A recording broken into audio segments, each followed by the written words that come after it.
Agraïm a les autoritats per inaugurar aquestes jornades. Ara, per reflexionar sobre què significa i què comporta ser periodista, establim una taula rodona amb els i les ponents Magda Bandera, Mónica Bernabé, Javier Bauluz i Maite Carrasco. Modera Jesús Martínez.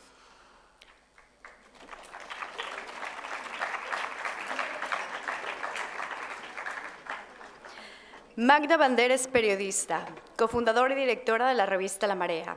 Ha trabajado en diferentes medios como La Vanguardia, El Periódico de Cataluña, TV3, La Sexta y Ona Catalana. Mónica Bernabé es periodista, responsable de la sección de internacional en el diario Ara. Ha sido corresponsal en Afganistán para el diario El Mundo entre 2006 y el año 2014. Colaboradora en medios como Cataluña Radio o Canal Sur TV. Javier Bauluz es periodista y fotógrafo. Recibió en 1995 el Premio Pulitzer de Periodismo por su cobertura para Associated Press en la crisis de Ruanda. Ha publicado en medios como El País, El Mundo o The New York Times. Maite Carrasco es directora de documentales, escritora y reportera en zonas de conflicto. Produce y dirige contenido para cine y canales internacionales como Movistar, Al Jazeera o RTVE, entre otros. Es fundadora de la productora audiovisual The Big Story Films. Jesús Martínez, moderador de esta mesa, es periodista. Actualmente trabaja en Ediciones Carena. Como reportero local y cronista, su obra se centra en los barrios de Barcelona y se ha especializado en temas vinculados con la inmigración.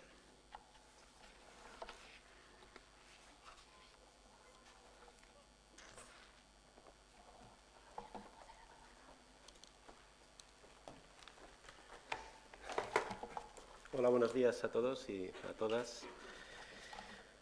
Hoy tenemos aquí a 4 periodistas brillantes, 4 trayectorias muy sólidas. Todos ellos tienen en común, primero, que han estudiado, excepto Javier Bauluz, que han estudiado en esta casa, en esta facultad, en la Universidad Autónoma. Y luego que sienten la pasión por el oficio, que en el fondo se reduce a contar historias, aquello que decía el maestro Gabo de vivir para contar. Pero no solo eso, lo que les une de verdad, lo que une de verdad a Magda Bandera, Maite Carrasco, Mónica Bernabé, Javier Bauluz, es que están con la gente, están con los más vulnerables. Muchas veces se dice como recurso manido aquello de dar voz a los sin voz. Y no es exactamente así, porque todos tenemos voz. Quizá lo que hay que hacer es aupar esas voces chiquititas para que todos y todas las oigamos. Y eso es lo que ellos y ellas hacen. Hacen que la gente más vulnerable, aquellos que no tienen porque no pueden y no pueden porque no tienen, tengan la oportunidad de hacer llegar su mensaje más allá de sus fronteras. Comenzaremos por Magda Bandera para que cada uno de ellos se presente en 5 minutos y después iniciamos un diálogo con la mesa. Magda, como han dicho los compañeros, es una periodista que empezó junto con otros medios en Público, un diario con un contenido social relevante, y después estuvo en el equipo que fundó La Marea, que es un proyecto compartido, que nace como cooperativa, que nació en el 2012 y que a partir del 2015 dirige. Quizá aquella temática en la que está más comprometida es en la lucha contra la violencia de género. Ha hecho muchos trabajos al respecto. Magda, cuando quieras, tenéis 5 minutos. Hola, buen día. Hola. Moltes gràcies per la invitació. No se sé, ¿no? No sé si. Ay, wow, ya lo he conseguido. Lo de amplificar la voz que hablabas, pues amplificada está. Bueno, muchas gracias por la invitación a mi facultad y muchas gracias por haber organizado una mesa de este tipo, porque hablar de deontología en estos tiempos es especialmente importante. Sobre mi trayectoria, suena muy raro eso de la palabra trayectoria y que los periodistas hablen de sí mismos, pues la verdad es que que no lo sé, cuando una mira para atrás y viene en el tren hacia aquí a estas horas de la mañana, pues se agradece ver que haya tanta gente, supongo.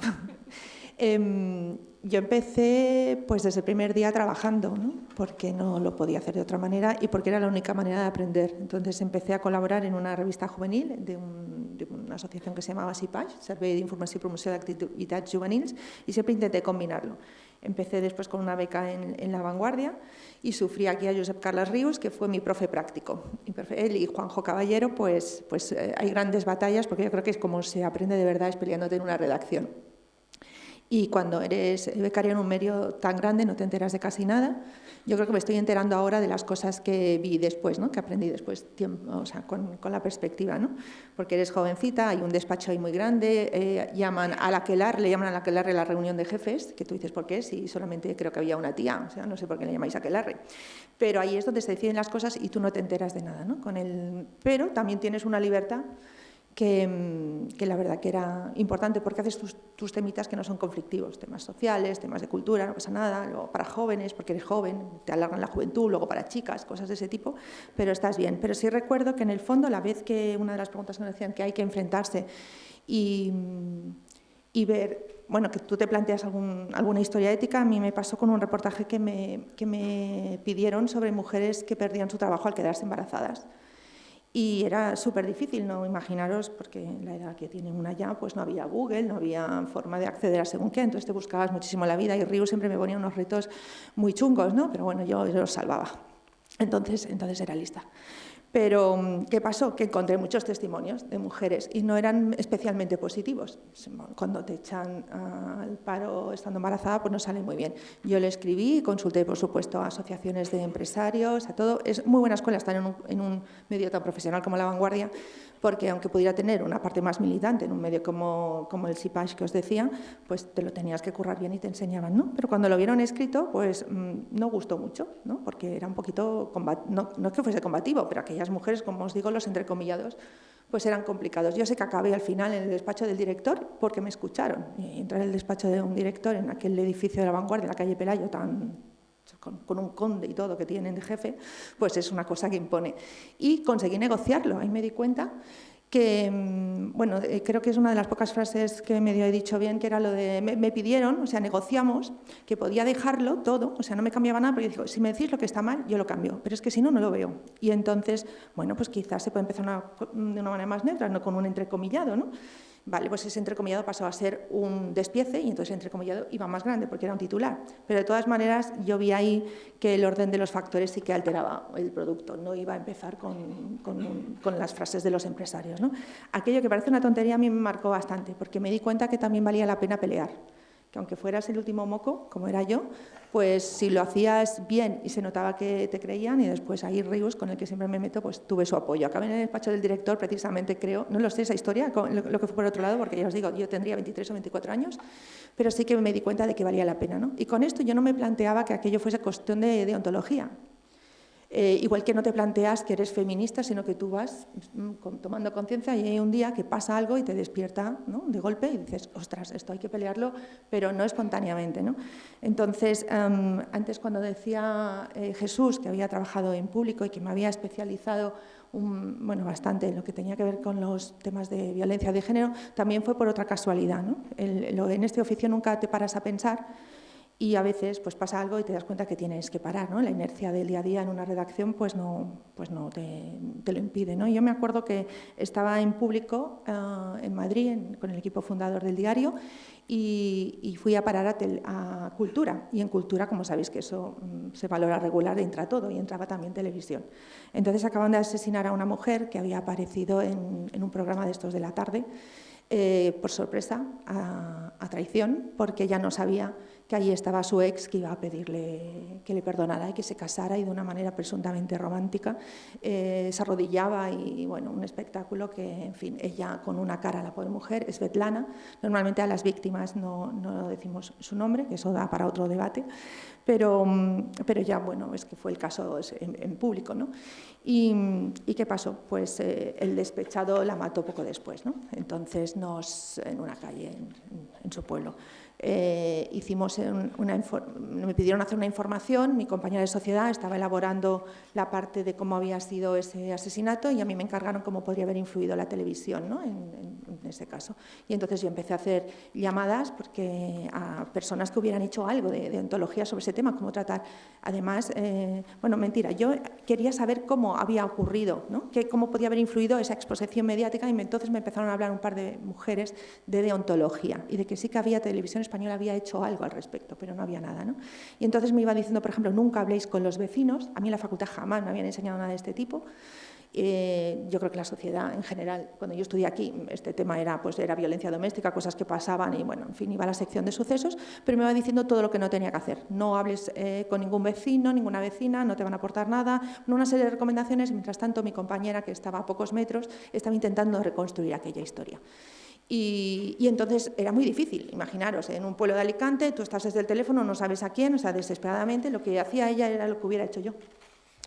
Y entonces me venía y me decía, muy bien, porque ya he encontrado un vecino y me lo está contando todo.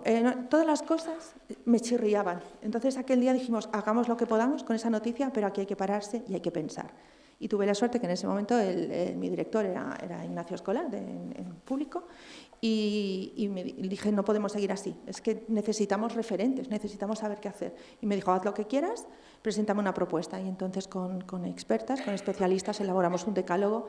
Y ese decálogo era de obligado cumplimiento. Por eso me gusta mucho también cuando Enrique decía, ¿no?, que ahora hay que jurar, y hay que jurar en serio. Nos comprometimos a que de verdad nos lo creíamos, lo elaboramos, o sea, entre compañeros y compañeras, y eso fue la forma de empezar a hacer algo diferente. Aquel decálogo estuvo bien aceptado, fue un ejemplo, se ha quedado antiguo, y esa es otra cosa que quería decir, y no me enrollo más, cómo las cosas, sobre todo en términos de deontología, están cambiando constantemente.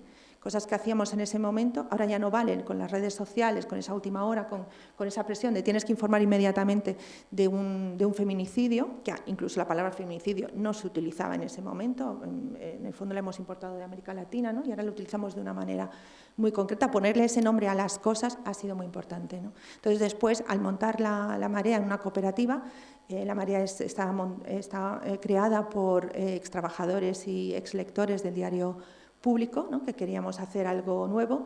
Lo primero, lo que nos hizo un poco diferentes, cuando vimos que no podíamos comprar la cabecera del diario, que fue lo que intentamos, era inventar el medio que habíamos soñado cuando estábamos en la facultad, ¿no?, cuando todo era pues toda esa independencia que se quiere, ¿no?, decidimos cosas que nos han comprometido nuestro crecimiento, como rechazar toda la publicidad que no fuera ética. No podíamos soportar estar hablando de violencia de género y tener al lado un anuncio sexista, o estar hablando de desahucios y no poder, como sucedió a una compañera del diario Público, hizo un reportaje precioso entre comillas, ¿no?, sobre familias desahuciadas, y ponía el nombre de la sucursal bancaria. Y entonces le dijeron que la sucursal bancaria, el nombre no hacía falta porque realmente no aportaba la historia, ¿no? Entonces, para mí el periodismo es precisamente señalar eso, ¿no? A veces contar historias a mí ahora se me ha quedado corto, porque yo quiero saber por qué pasan esas historias y cómo pasan esas cosas. El explicar el cómo es importantísimo, porque si no, en el fondo estamos saturadas todas ya de una historia a otra, que bien hecha, a veces hay un exhibicionismo de que bien se hace esto, pero explícame quién hay, porque hay responsables de todo. Hay un quién y hay un por qué. Y eso es lo que intentamos hacer en la medida de lo que podemos, ¿no?, en un medio como La Marea. Lo dejo aquí. Muchas gracias, Magda. Dicen que las cosas se empiezan a curar cuando ya sabemos nombrarlas. Igual que feminicidio, también existe la palabra talibán, que antes habían talibanes, pero no sabíamos quiénes eran. Tenemos a la derecha de Magda a Mónica Bernabé, que fundó la Asociación por los Derechos en Afganistán. Ella viajó a ese país asiático y allí ha pasado muchísimos años, sobre todo denunciando las duras condiciones de vida de las mujeres en Afganistán. Ha trabajado también junto con el fotoperiodista Gervasio Sánchez, han hecho proyectos conjuntos. Y os recomiendo mucho su libro, Afganistán, que subtitula Crónica de una ficción, pero no es ficción, es realidad. Cuando quieras, Mónica. Buenos días, muchas gracias. Simplemente aclarar que ya no soy responsable de la sección de internacional del diario Ara, que me han presentado aquí como eso. Ahora soy una simple reportera y estoy la mar de contenta de no ser jefa más, debo decirlo. Bueno, a mí nos pidieron que hiciéramos una breve exposición de nuestra trayectoria.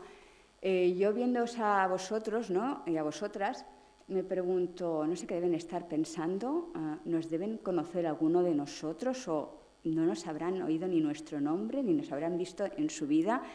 Que no me extrañaría, yo cuando yo estudié en esta facultad, yo al principio iba muy empanada, tampoco no conocía a nadie de periodistas importantes, es decir, era totalmente empanada, es decir, que si vosotros no nos conocéis, yo creo que estáis en la normalidad, creo.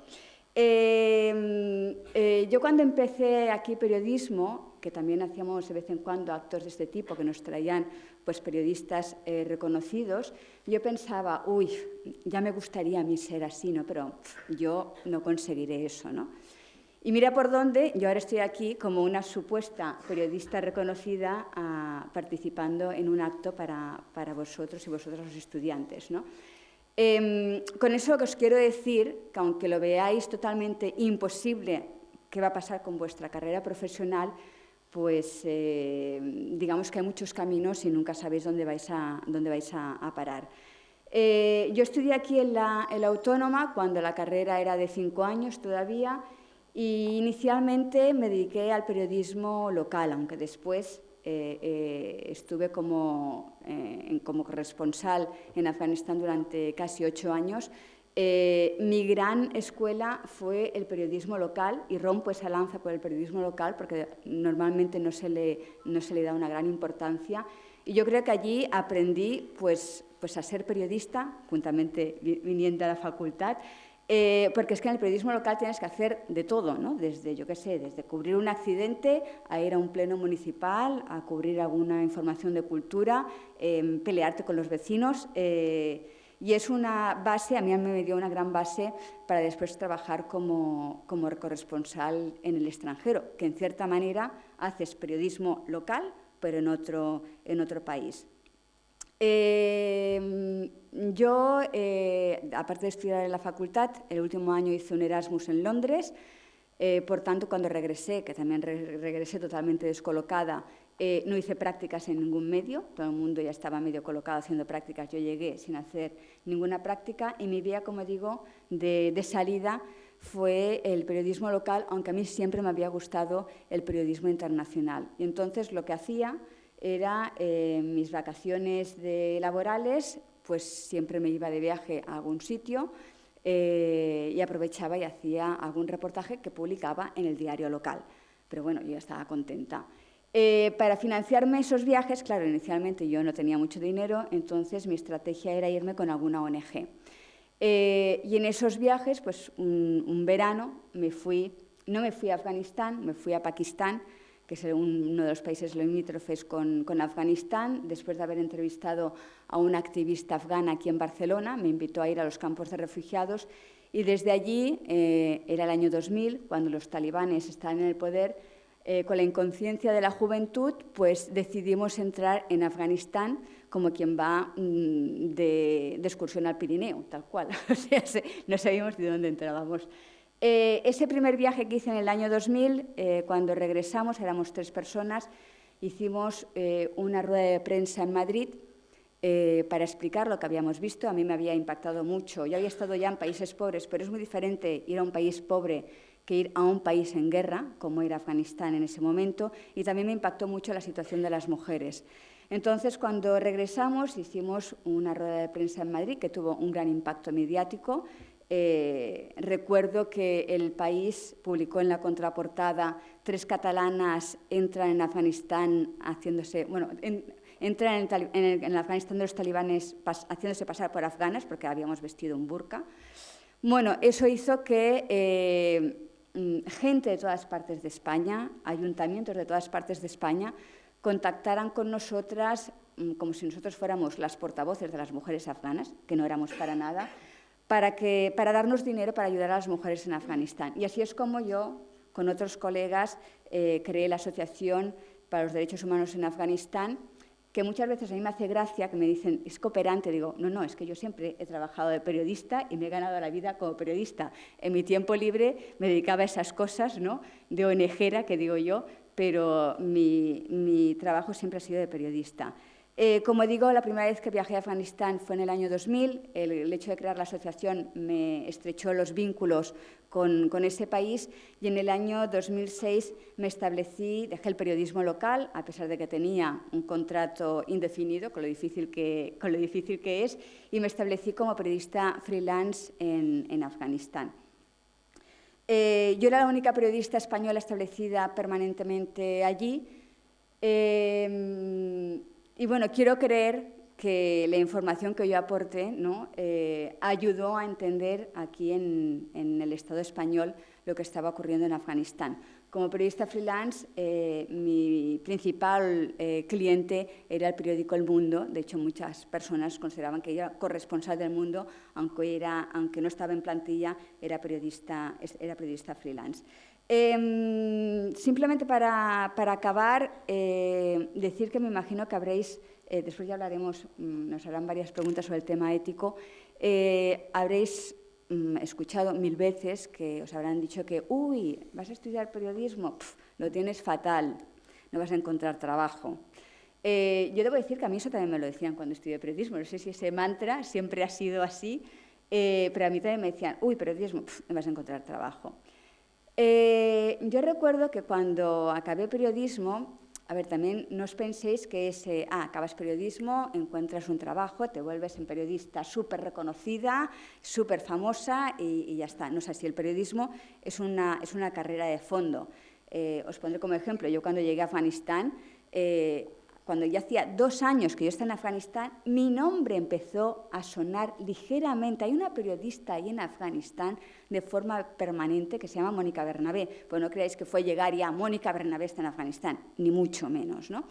Y yo siempre digo que si me hubiera regresado a Afganistán y hubiera dejado de hacer periodismo, mi nombre también se habría olvidado rápidamente. El periodismo es un trabajo que tienes que continuar y demostrar, en cierta manera, lo que vales permanentemente. Es igual lo que hayas hecho en el pasado, desde mi punto de vista. Como decía, cuando yo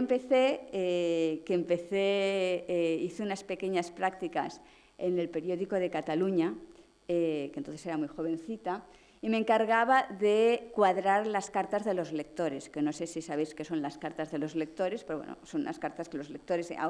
Ayer miré si aún existían y veo que aún existen, ¿no?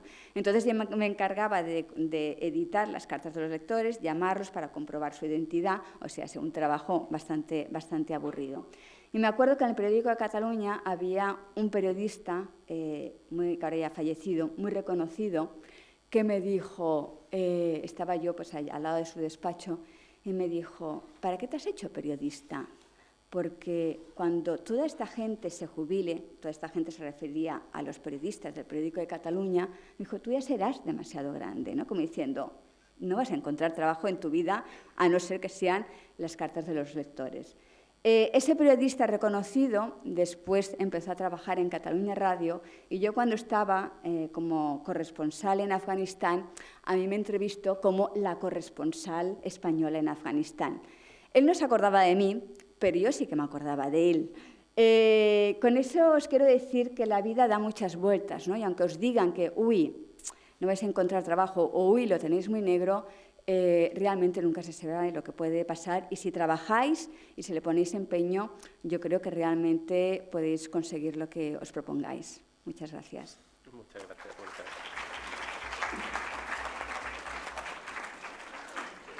Además, ha citado, que luego ya lo hablaremos, pero las cartas de los lectores es y era un gran arma contra las fake news, precisamente porque pasaban un filtro de veracidad. Todo aquel que quería publicar una carta en el diario se le requerían los datos personales, el DNI, etcétera. Es decir, que se penaba el anonimato.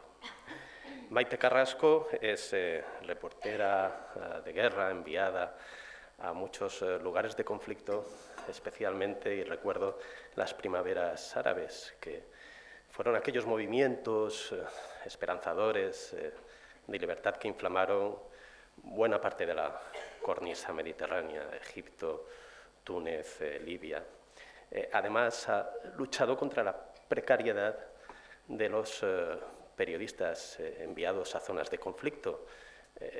Los chalecos protectores de Kevlar, supongo, era el material con el que se hacían. En buena parte los costeaban los periodistas. Y un dato importantísimo, aunque ella querrá que no lo diga, yo lo digo, hoy es su cumpleaños. Así que...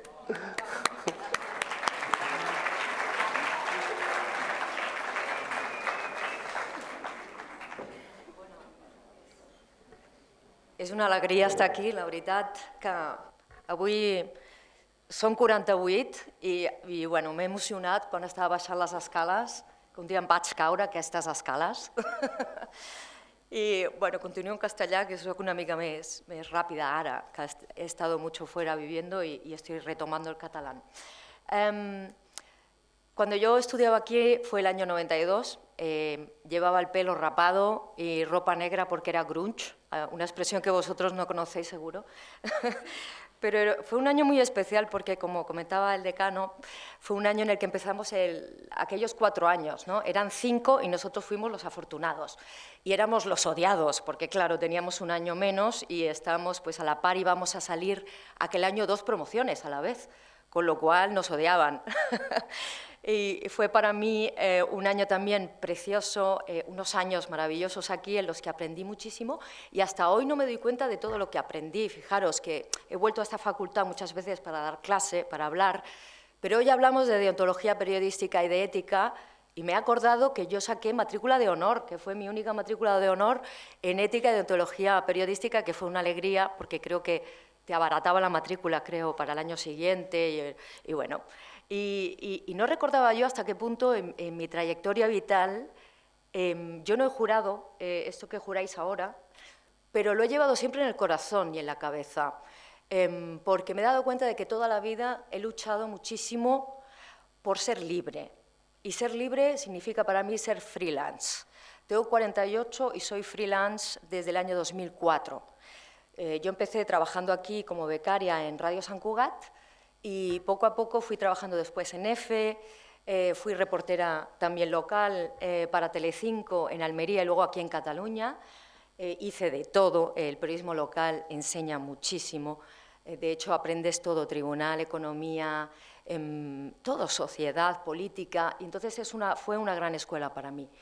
Después me fui de Erasmus de aquí a Francia, aprendí idiomas. Y una de las cosas más importantes para mí ha sido ser corresponsal, estar en el extranjero y aprender idiomas es importantísimo. O sea, todo lo que os estoy contando, que son muchos años, fueron para mí una escalera, ¿no? La que contaba Mónica, que hay una carrera de fondo, primero local, reporterismo de provincias, de región, de nacional, como queráis llamarlo, y después irme a París. Estuve en París de corresponsal para el entonces Punto Radio, Mediaset, y después me fui a Moscú por cosas de la vida y acabé en Moscú. Y en Moscú aprendí ruso, pues ya sabía inglés, sabía francés, sabía ruso, y estalló la guerra de Georgia. Y de repente, pues yo ya era reportera orquesta, freelance, es decir, reportera orquesta quiere decir que grababa, editaba, lo hacía todo sola, por razones económicas, básicamente.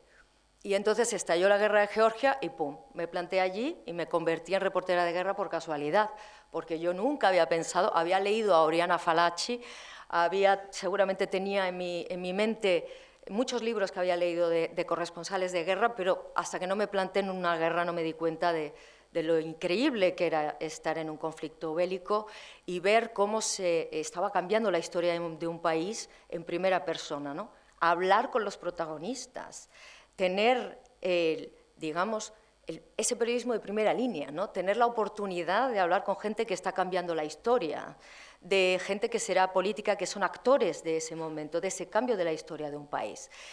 Y bueno, esa fue mi primera guerra, después me fui a Afganistán y después pues, pertenezco a una generación en la que nos tocaron muchas guerras seguidas. Es que después de Afganistán me fui a Mali, después de Mali empezaron ya las primaveras árabes y he cubierto Túnez, después vi caer a Gaddafi, vi caer a Mubarak en la plaza Tahrir, estaba esa noche allí, es decir, he sido testigo de grandes acontecimientos, la verdad.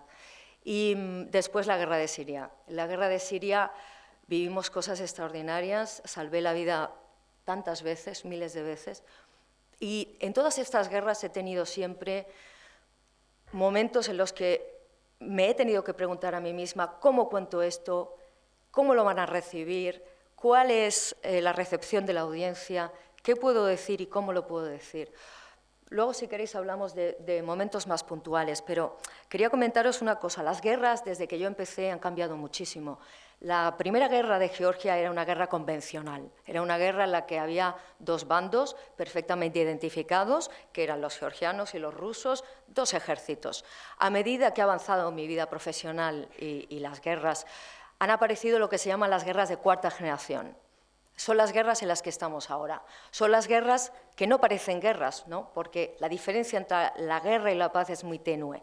Son las guerras en las que la ciudadanía es el objetivo del enemigo. Es decir, no solo los ejércitos, sino la ciudadanía. Y, por lo tanto, el control de la información es más importante que nunca. Y, por lo tanto, la desinformación es más importante que nunca. Así que todos nosotros somos parte, queramos o no, de esas guerras de cuarta generación. Y por eso el control de la información es más importante que nunca. Ese es el primer apunte que quiero hacer. Yo he logrado mantenerme, como decía al principio, independiente porque he dicho que no a muchas cosas. He dicho que no a pesar de haber perdido dinero, de haber perdido prestigio, de haber perdido oportunidades.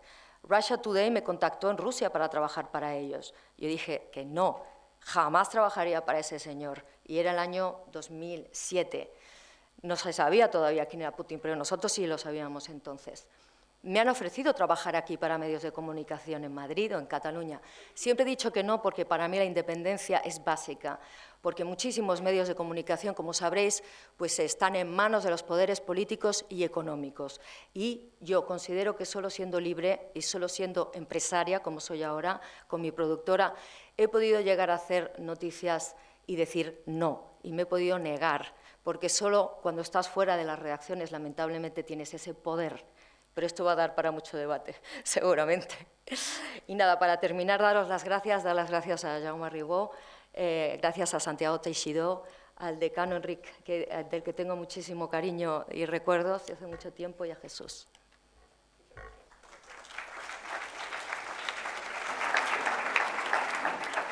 Y por último, Javier Bauluz, que es toda una leyenda del fotoperiodismo. Él se sonrojará o dirá que no es para tanto, pero yo lo relaciono mentalmente con la generación de los grandes reporteros, que había un programa en televisión española que se llamaba así, Los Reporteros, con Diego Carcedo, Miguel de la Cuadra Salcedo, etcétera, que eran aquellas personas, hombres, pocas mujeres, que viajaban por todo el mundo cuando antes no era tan fácil viajar. Entre otras iniciativas ha impulsado periodismo humano, que puede sonar a redundancia, pero que no lo es. Javier.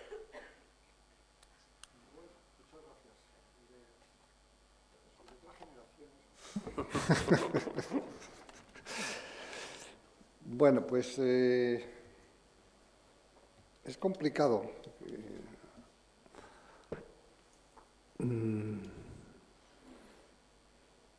Tantos y tan jóvenes, qué barbaridad. Los de enfrente, me refiero. Bueno, así como para hacer una mini peli rápida, bueno, que es lo que nos han pedido un poquito, así personal, yo me matriculé en psicología, de repente me di cuenta que estaban todos locos, me cogí un cartel, un cacho de cartón y me fui a Londres en autostop y estuve de inmigrante ilegal porque España no era Europa en ese momento, entonces los españoles éramos inmigrantes ilegales y me dediqué a la bonita función de lavar platos, por supuesto, en el fondo del restaurante, que no se me viera porque era esto que llaman ilegal, sería irregular. y también pues, en hoteles de turistas, limpiando las habitaciones y todas esas cosas, ¿no? Bueno, aparte de ese, bueno, eso ya no lo voy a contar, que no es muy legal. Allí fue donde un día, en una manifestación en Hyde Park, un amigo me había prestado una cámara. Yo no tenía ni idea de cámaras, ni de fotografías, ni de periodismo, ni de nada, ¿no? O sea, todavía no sabía qué hacer en mi vida. Y de repente pues me encontré haciendo fotos en primera línea no voy a decir de fuego, pero en primera línea de palos y de cascos de bobbies, de los bobbies ingleses, de los policías ingleses volando, literalmente. Y bueno, pues cuando acabó aquello me fui a una tienda para revelar, porque no era la única manera, rollos de esos que habréis visto en algún sitio, ¿no? Rollos de película. Y cuando 2 o 3 días después me los dieron, miré aquellas fotos y dije no, fui a un teléfono público, una cabina, llamé y dije, mamá, ya sé lo que quiero hacer. No sé cómo, pero ya sé qué.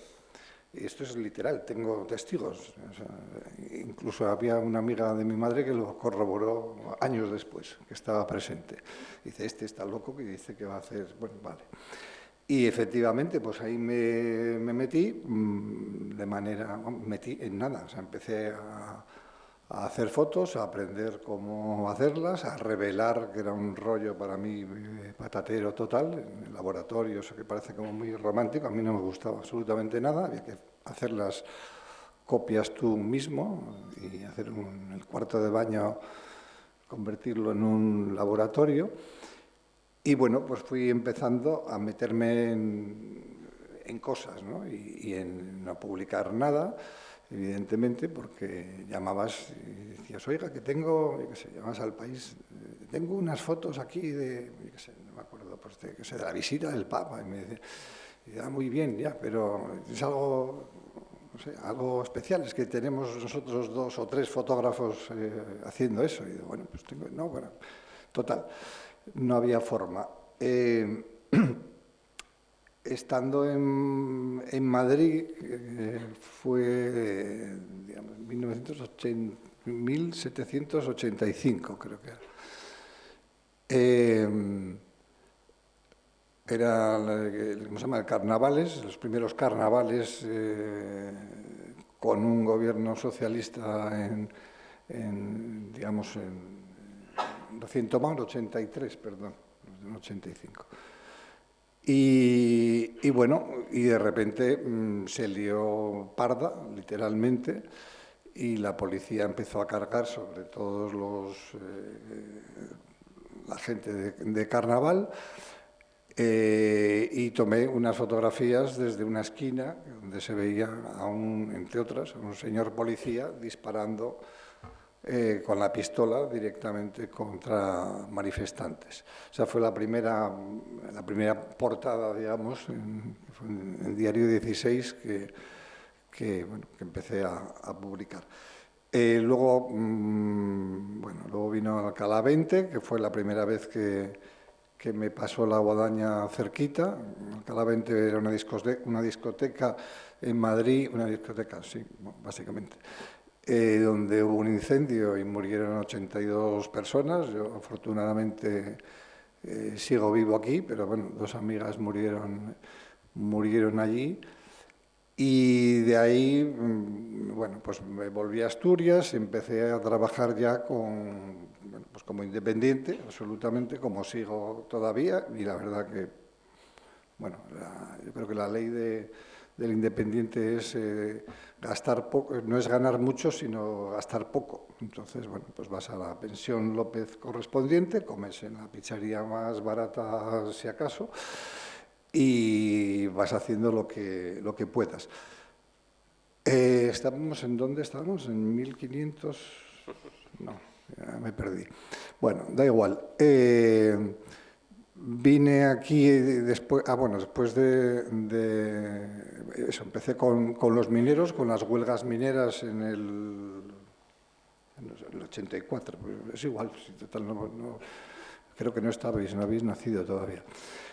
Y bueno, y a partir de ahí pues empiezo también astilleros, las batallas del sector naval y bueno, y voy haciendo cositas y al final pues me agarro un poquito de plata cuando ya estaba un poco más madurito, digamos, y me planto en Nicaragua, me voy para un mes, estaba aquello en plena, digamos, reciente revolución, no tan reciente, pero vamos, con Estados Unidos dándoles pues, más de 100 millones de dólares a la contrarrevolución nicaragüense, y pues eso, iba para un mes y me quedé 8 meses, es una cosa que me pasa, es una intemporalidad continua, y había mucho que contar. Y de ahí, bueno, pues ya pues en la guerra del Salvador, en Bosnia, en Chile, bueno, en un montón de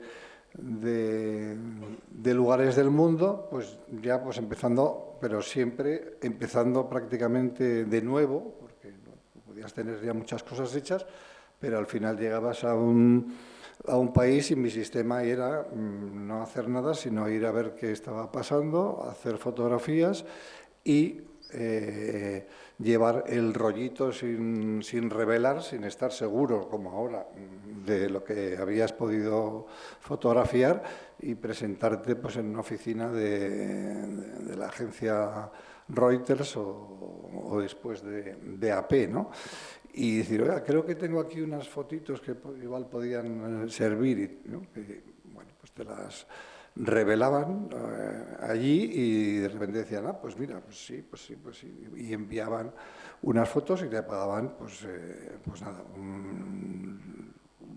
poquito, pero casi os diré que lo mismo que pueden pagar ahora, y eso fue hace 1000 años, ¿no? Y bueno, pues así seguí y puedo seguir eternamente, pero básicamente para mí la independencia, cuando los señores armados y uniformados que normalmente tienes que confrontar, no quiere decir enfrentar, sino confrontar, porque están en gran medida puestos para evitar que los fotoperiodistas y periodistas en general hagamos lo que tenemos que hacer, y contemos lo que hay que contar.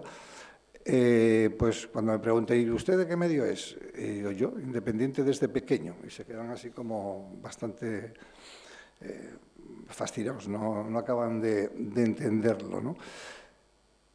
Yo ya no sé cuántos minutos llevo, pero me puedo seguir. Yo lo que os diría como jóvenes es que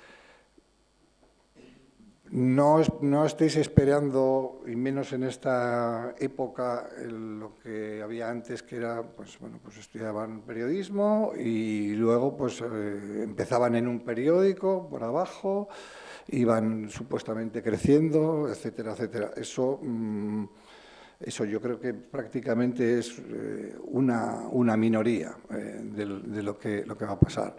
Entonces, prepararos para hacer periodismo vosotros mismos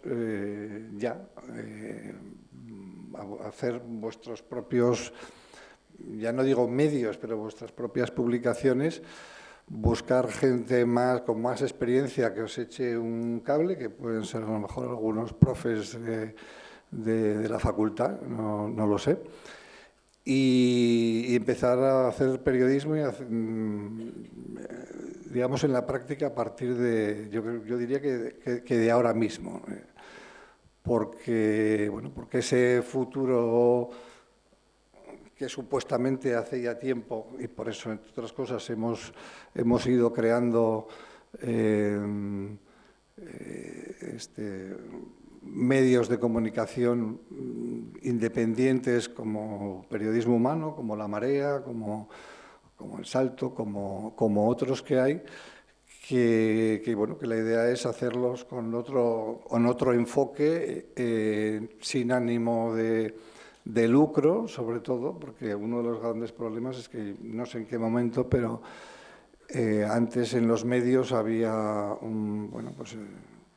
una redacción y había un biombo y estaba como la parte económica y administrativa.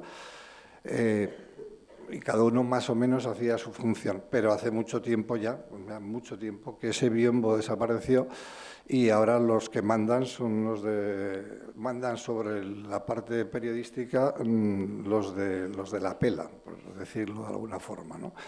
Y entonces hay un nivel, yo le llamaría directamente de corrupción, cuando lo único que importa es el ánimo de lucro y, en cambio, supuestamente los periodistas estamos al servicio de los ciudadanos, no de los medios de comunicación, y menos, desde luego, si no hay una ética y una verdad, ¿no? Porque si no es como... Bueno, y estamos en esos momentos. Y terminado. Muchas gracias, Javier.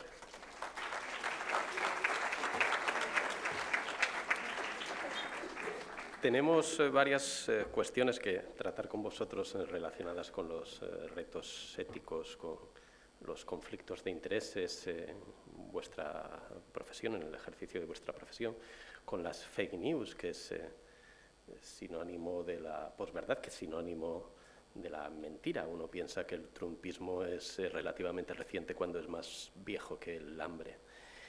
Pero para evitar que nos coma el tiempo, vamos a dar respuesta a todo ello a través de las preguntas de los estudiantes. Así que si tenéis alguna pregunta podéis alzar la mano a cualquiera de los miembros de la mesa o a todos ellos.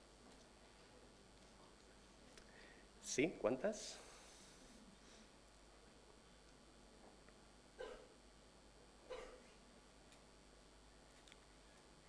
¿Quién se atreve primero? Seguro que tenéis inquietudes o dudas. Todos ellos, aunque también dirán que no, hace 4 días, que pueden ser hace unos pocos años, estaban en vuestro sitio. O sea que... Si quieres, puedo darles un pie para... Si queréis, bueno, arranco yo con una anécdota, a ver si os surgen preguntas, y seguro que la mesa... Una de las cosas más increíbles que me pasaron sobre la verdad y la mentira fue en Georgia, cuando empecé. Estaba yo en la línea, en el frente, estaban los georgianos y los rusos, y entonces llamo a Madrid para hacer un directo y digo, bueno, que estoy aquí en el frente y están aquí los soldados. Y me dicen, no, los soldados ya se han ido. Digo, no, los soldados están aquí. No, es que ha salido una noticia de agencia y que dice que los soldados se han ido y nosotros vamos a decir el titular y en el texto que los soldados se han ido. Y yo dije, pero yo no puedo decir otra cosa, si voy a salir en directo y estoy aquí. Entonces, fue la primera vez que yo me di cuenta hasta qué punto mentía todo el mundo. Es decir, la noticia que se dio primero fue la de la agencia y no la de la persona que estaba ahora sobre el terreno, ¿no? Ahí ya empecé a ver un poco la tiranía de los medios de comunicación. Y poco a poco también me pasó momentos de censura cuando trabajaba en Afganistán, que Mónica sabe bien de esto, cuando estaba el gobierno de Zapatero, ¿no? Trabajaba para un medio de comunicación un poco afín, vamos a decir así, y todas las noticias de muertes de soldados en aquel entonces se cerraban en Madrid.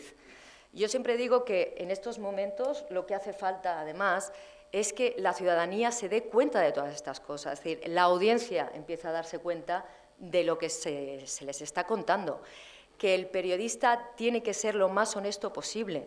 Por ejemplo, en Oriente Medio a mí me pasaba en Siria o en cualquier lugar, o en Libia, decir, vamos a ver, yo estoy en Trípoli, pero no tengo ni idea de lo que está pasando en Bengasi. Además, no tengo medios de saberlo.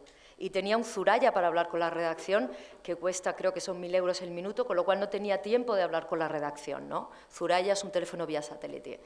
Y entonces la respuesta que yo me di a mí misma es, Maite, cuenta lo que ves, haz un reportaje sobre la historia que ves, porque es la única forma de ser honesta como periodista. Tú no puedes contar que han muerto 50, si estás en Homs, que han muerto 50 en Damasco, porque no lo has visto y porque no puedes afirmar algo que no has visto. Por lo tanto, para mí, en Zona de Guerra, el reportaje, las historias personales, se convirtieron para mí en un referente. Yo solo contaba la historia de esa familia, los muertos que había visto, y eso era lo que llegaba a la redacción.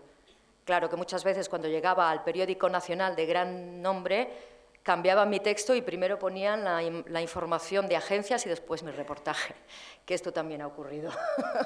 Con lo cual, yo creo que tendría que haber, y termino, una asignatura para que todo el mundo supiera identificar quién le está contando algo y cómo se lo está contando, ¿no? Porque hoy en día el storytelling es tan variado. Yo no censuro a la gente que está contando cosas en Internet. Me da igual que haya gente en Ucrania que se esté haciendo un YouTube. Es que me da información. Solo tenemos que saber quién está contando esa información y si te la tienes que creer toda, ¿no? Tener personas de referencia que sean personas en las que se crea o que tengan una reputación, una profesión y que hayan tenido un compromiso con la ética y la deontología periodística, ¿no? Creo que este es nuestro objetivo y es lo que tendríamos que luchar. Y un recuerdo aquí para las personas que han dejado la vida en las zonas de conflicto luchando también por la ética, David Beriaín y Roberto Fraile, muy amigos míos, que murieron el año pasado. Roberto fue mi cámara en Siria y salió de tantas para ir a morir en Burkina Faso en manos de Al-Qaeda, ¿no? Por todos ellos, yo creo que el periodismo tiene que seguir existiendo más que nunca, es más necesario que nunca.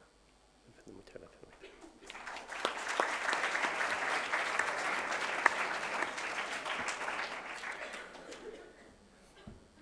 Levantad la mano, igualmente nosotros... Sí, ahí hay uno.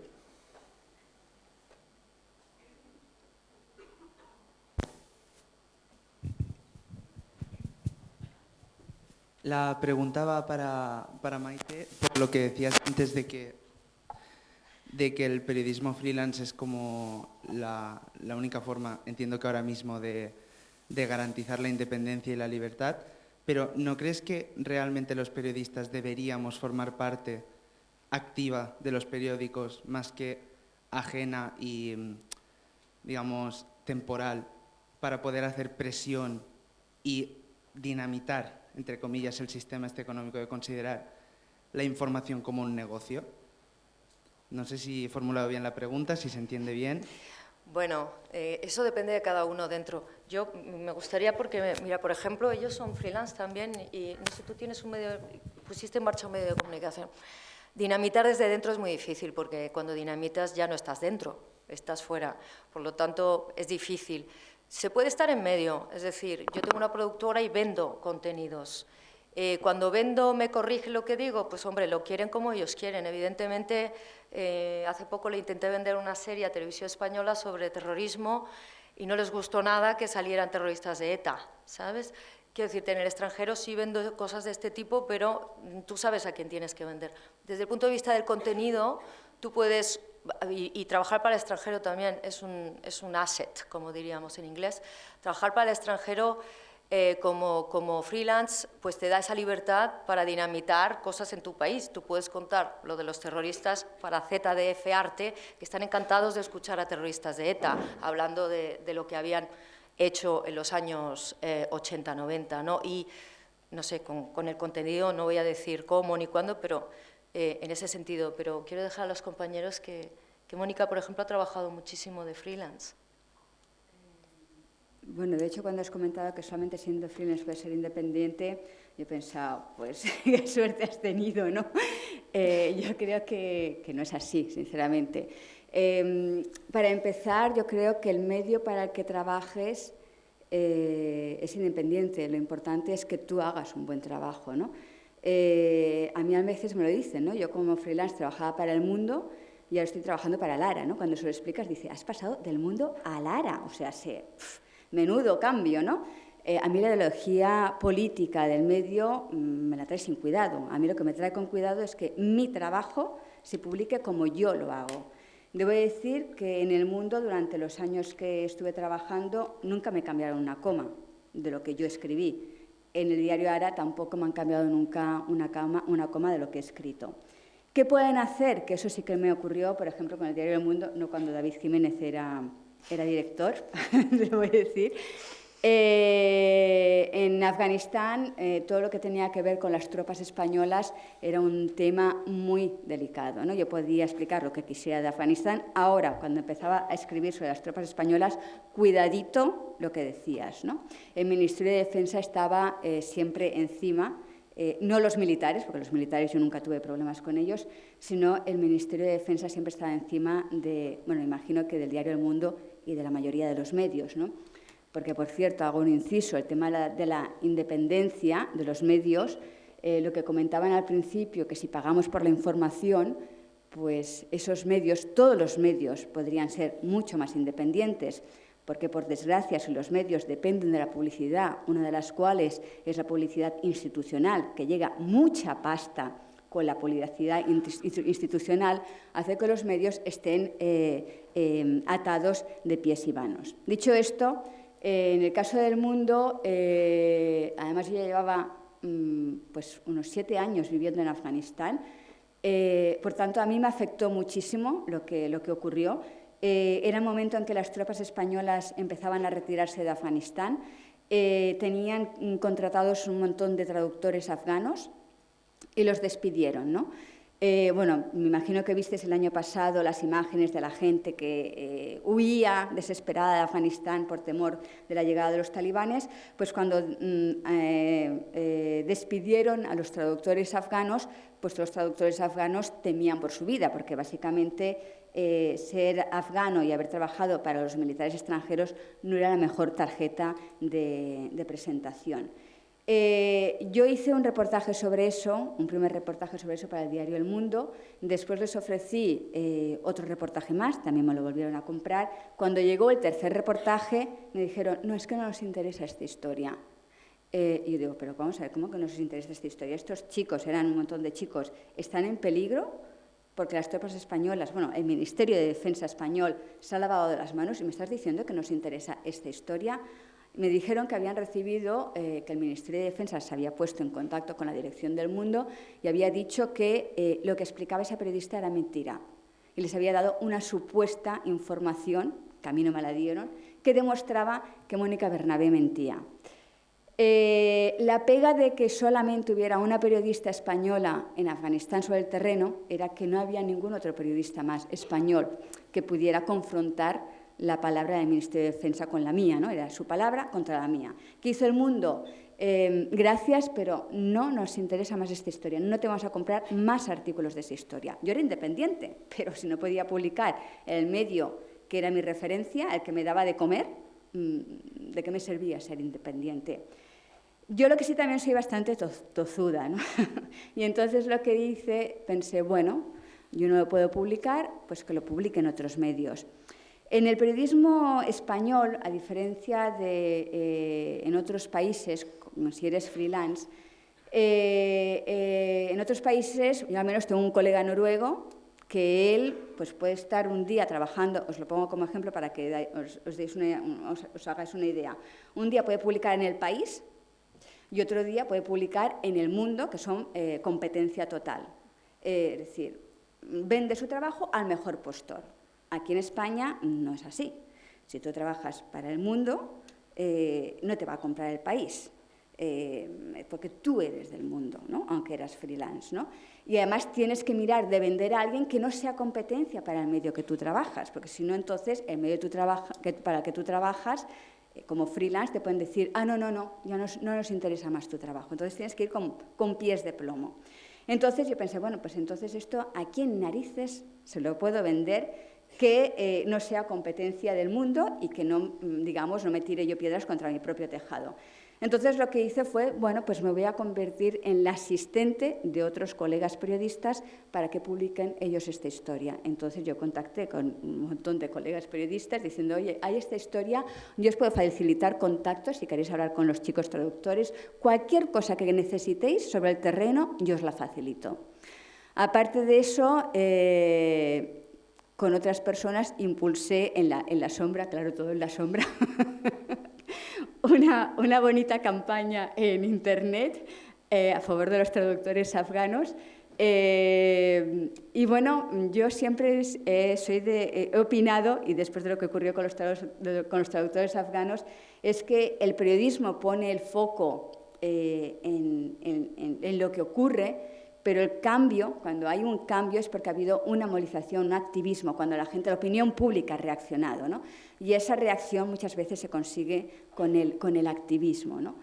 Bueno, por suerte el gobierno español dio marcha atrás y en ese momento pues aceptó que eran 35 traductores afganos, les dio visado y llegaron a España entre el año 2014 y 2015 y después aparte el año pasado pues vino mucha gente más, ¿no? Pero con eso quiero decir que, claro, ser freelance, además con la situación en la que están actualmente los freelance, que creo que lo hablaréis en la siguiente sesión, realmente, por desgracia, no es tan fácil ser independiente, ¿no? Magda, si quieres comentar algo al respecto.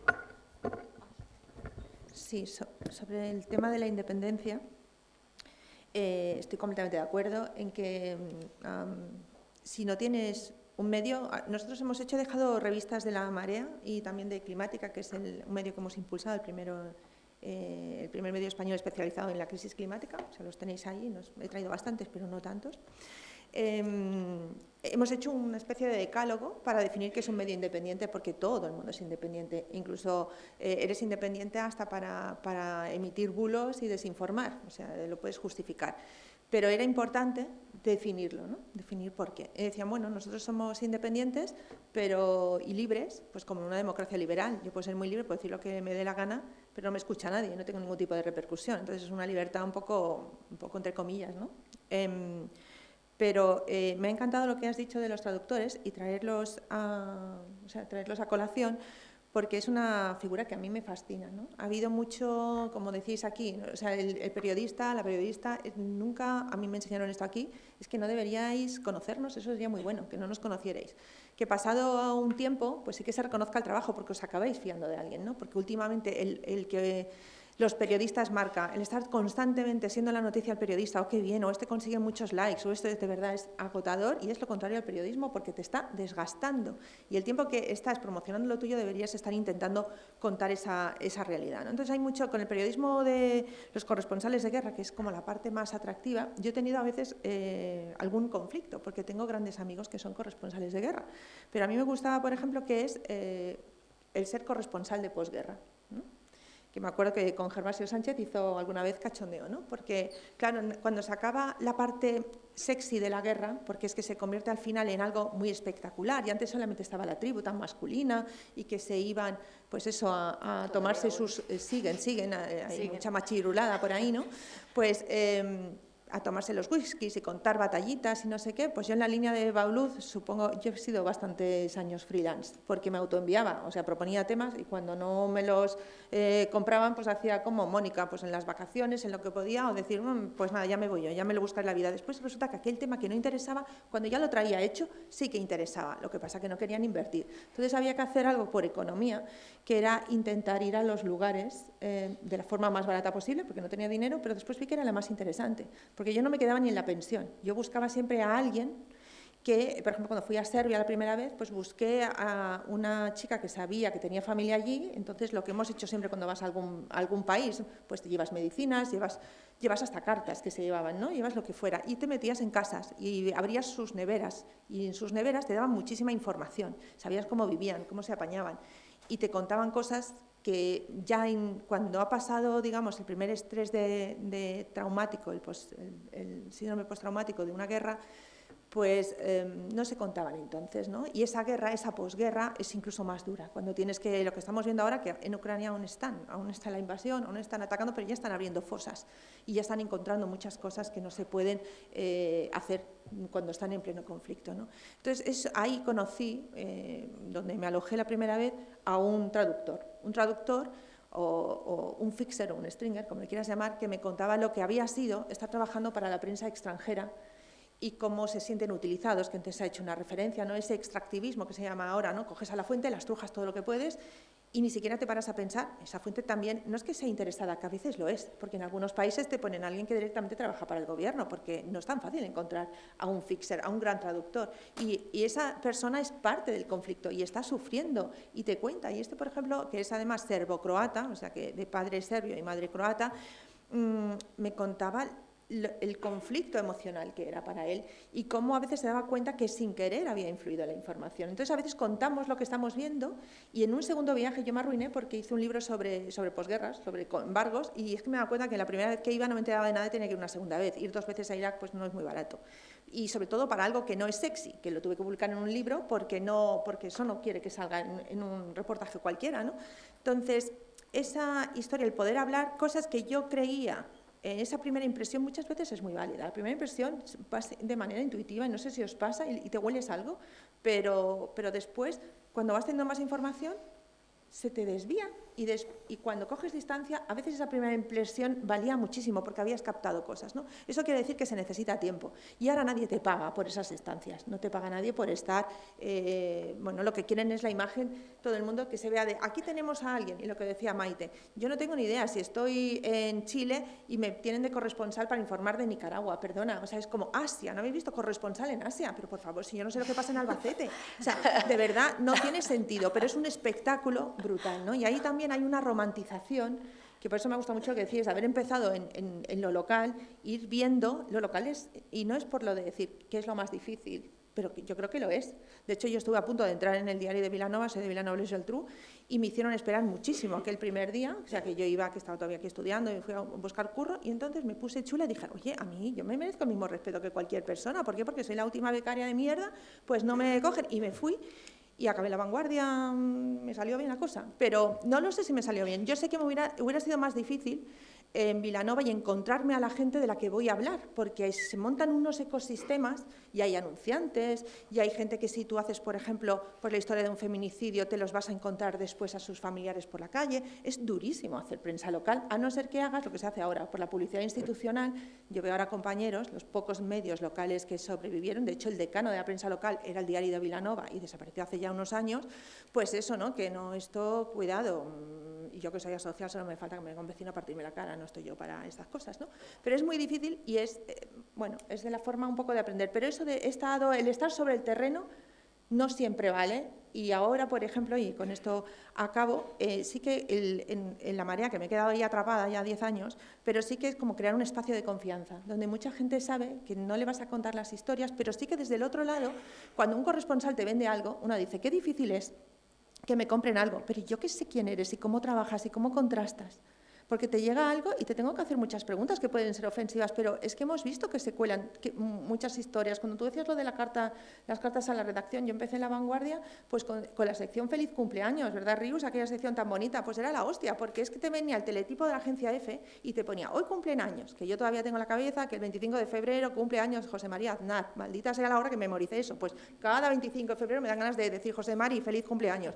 Bueno, pues ¿qué pasaba? Aunque tuviera eso, me obligaban a ir al archivo y tenía que mirar en esos sobres, porque no había ni Google ni había leches, 2 informaciones, o sea, 2 recortes en los que realmente se supiera la edad. Y ahí las mujeres, que todavía en esto éramos muy tontas, la ocultaban mucho y decían, Dios mío, por favor, que hoy cumplan más años. Bueno, normalmente había siempre más hombres, porque destacamos menos, ¿no? En ese momento eran actrices o lo que fuera, pero me obligaban a contrastar. Y cuando te mandan algo de internacional, alguien que simplemente dice, estoy en Lesbos, la cantidad de gente que se ha ido a Lesbos, ahora que se van a Ucrania, y dices, ¿y tú qué sabes, criatura? Y lo siento por esto, yo no tengo ni idea de lo que pasa en Ucrania. Estamos aprendiendo Zaporilla, no quiero, porque con lo que están viviendo no voy a hacer cachondeo con esto, pero hasta me llegaron a decir zamburiña. O sea, la gente ni sabía lo que era y de repente te quieren informar desde el terreno gente que no sabe nada.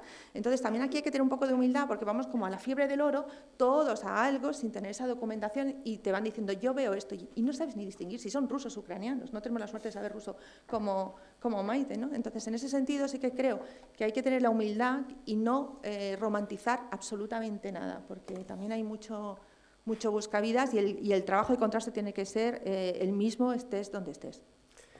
El debate es amplio y sigue abierto. Tendremos algunos de ellos los tendremos a lo largo de la mañana por si les queréis preguntar algo y un fuerte aplauso para todos.